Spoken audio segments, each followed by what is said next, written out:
दिवसाचे औचित्य साधत गुरुवारी अयोध्या नगरी येथे वेस्टर्न इमेजरी या एजन्सी मार्फत शहरातील नवीन घनकचरा संकलन व वाहतूक कार्यप्रणालीचा शुभारंभ करण्यात आला। यावेळी घनकचरा हस्तांतरण केंद्राचे देखील प्रातिनिधिक स्वरूपात उद्घाटन करण्यात आले। या प्रसंगी महाराष्ट्र राज्याचे इतर मागास बहुजन कल्याण मंत्री अतुल सावे हे प्रमुख अतिथी म्हणून उपस्थित होते, तर पालकमंत्री संजय शिरसाट तसेच महापौर समीर राजूरकर, उपमहापौर राजेंद्र जंजाल, स्थायी समिती सभापती अनिल मकरिये, सभागृह नेते गोविंद केंद्रे, विभागीय आयुक्त जी श्रीकांत तसेच मनपा आयुक्त अमोल येडगे यांची देखील उपस्थिती होती। कामगार दिनानिमित्त महानगरपालिकेचे स्वच्छता निरीक्षक, सुपरवायझर, वाहन चालक आणि सफाई कर्मचाऱ्यांचा प्रातिनिधिक स्वरूपात सत्कार करण्यात आला।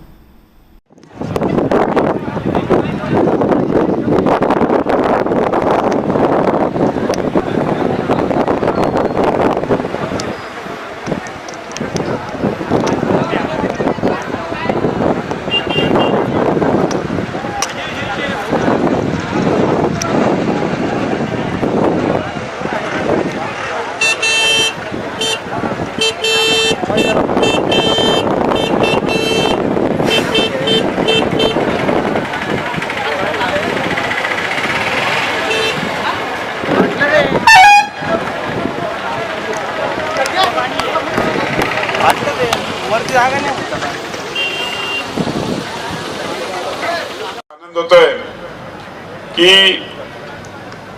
आपल्या महापालिकेने अतिशय उत्कृष्ट असा हा उपक्रम हातात घेतलेला आहे। जी श्रीकांतजी त्या काळात महापालिकेचे आयुक्त होते, आज अमोल येडगेजी आयुक्त आहेत आणि नक्कीच आज जवळजवळ 400 गाड्याच्या माध्यमातून शहरात हा कचरा जमा केला जाणार आहे। ओला कचरा सुका कचरा करण्याकरता आपण एक यंग टीम पण उभी केली आहे जो जनजागृती आणणार आहे। हे सगळे उपक्रम आपल्याला माहिती असेल 2014 मध्ये ज्यावेळेस मोदीजी पहिल्यांदा पंतप्रधान झाले तर पहिला संकल्प त्यांनी काय केला असेल तर स्वच्छ भारत, आणि तो संकल्प आपण आज आपल्या छत्रपती संभाजीनगर मध्ये आणतोय। स्वच्छ छत्रपती संभाजीनगर झालं पाहिजे। जी श्रीकांतजीने उल्लेख या सगळ्या विषयामध्ये एक शेवटचा मुद्दा ठेवून सांगतो। सावे साहेब, मी काल यशदाला गेलो होतो, तिथे एक खासदार ताई एका नाव न घेता सांगतो फक्त एका शहराविषयी बोलत होत्या।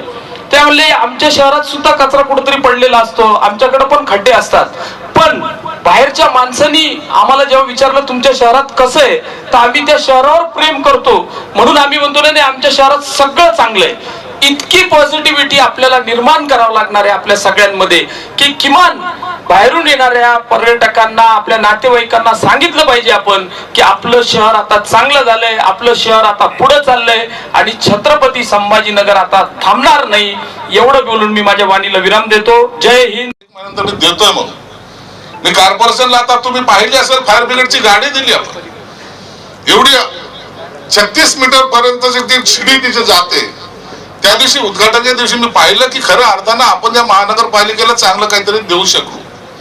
म्हणून अनिल मकरिये, तुम्ही चिंता करू नका, तुम्ही जरी स्टँडिंग कमिटीचे सभापती असाल तरी पैसे देणारा मी आहे, एवढं लक्षात ठेवा।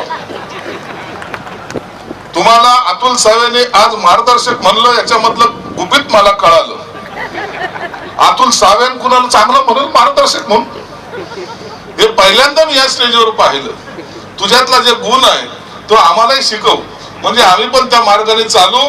त्यांनी तिथं अतुल सावेने म्हणला की माझे मार्गदर्शक कले की हाच तिकडे बाजूला माझ्या सांगतो अरे हम चड्डी में गोट्या खेळते ते काय कुणाचं कधी कुठं काढायचं काही कळतच नाही।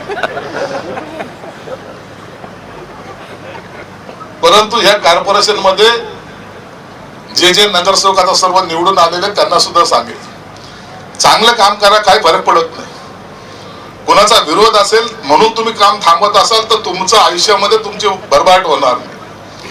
आपण वार्डामध्ये ज्या लोकांनी आपल्यावर विश्वास ठेवलाय त्यांच्यासाठी जीव तोडून काम करा। आमच्यासारखे जेव्हा निवडून येतात त्या टायमाला आमचे चेहरे पाहून लोक नाही तर आमचे काम पाहून आम्हाला मतदान करतात असे मानणाऱ्यापैकी मी आहे। म्हणून या कॉर्पोरेशन मध्ये आजचा हा दिवस आपल्यासाठी यासाठी महत्वाचा आहे की एवढ्या गाड्या आणल्या, चर्चाही होत असते हो। तुम्ही चांगलं काम करा, तरी तुम्हाला वाईट बोललं जाईल. वाईट करा तर ते तर वाईटच आहे. म्हणून या चर्चेवर जाऊ नका. चर्चा ज्यांनी केली, समीरता एक मला आवडतं महापौरांचं तडकेफड आहे. त्याचं नाव मी तर घेत नाही. आता त्याला दुसरे नाव मी आता बसलं सांगितलं लोकांना, तुझ्या सहकाऱ्यांना विचारून घे. तडकेफड आहे, चांगलं काम करण्याची त्याची सुद्धा इच्छा आहे आणि त्याचे सगळे सहकारी हे त्याला सपोर्ट करायच्या मनस्थितीत आहे. कॉर्पोरेशन मध्ये आम्हाला भ्रष्टाचाराचा डाग लागता कामा नये. आम्हाला डाग लागला पाहिजे तो कामाचा, एक नंबर. आता आम्ही थांबणार नाही असं सगळेजण म्हणतात. थांबू नका, पण एवढे पळू नका ज्याच्यामुळे ठेस लागेल. म्हणून पळताना सुद्धा खाली पाहून थोडस पहा, कुठं खड्ड्यामध्ये आपण पडता कामा नये. नसता आमच्याकडे एक कमिशनर होते, मी नगरसेवक असताना एका कमिशनरला मी सहज बोललो की कमिशनर साहेब, तुम्ही जे लोन घेताय